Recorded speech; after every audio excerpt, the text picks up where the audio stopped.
అందరి స్టోరీ నార్మల్‌గా వాళ్ళు పుట్టాక స్టార్ట్ అయితది. కానీ మన స్టోరీ కొంచెం డిఫరెంట్. నేను పుట్టకముందే స్టార్ట్ అయింది.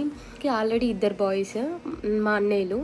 సో, లేటర్ ఆన్ ఏం జరిగిందంటే, ఆ టైంలో మా డ్యాడీకి పాలిటిక్స్ అంటే చాలా ఇంట్రెస్ట్ ఉండే. నేను చెప్పినట్టు నేను ఒక విలేజ్ నుండి వచ్చాను.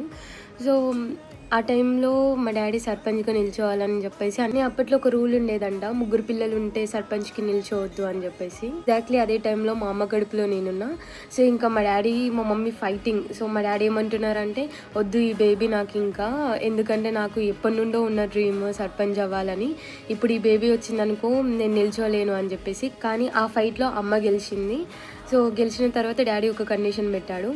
ఏంటంటే నాకు గర్ల్ చైల్డ్ మాత్రమే కావాలి. నో మ్యాటర్ వాట్ అని చెప్పేసి స్ట్రిక్ట్ వార్నింగ్ ఇచ్చాడు.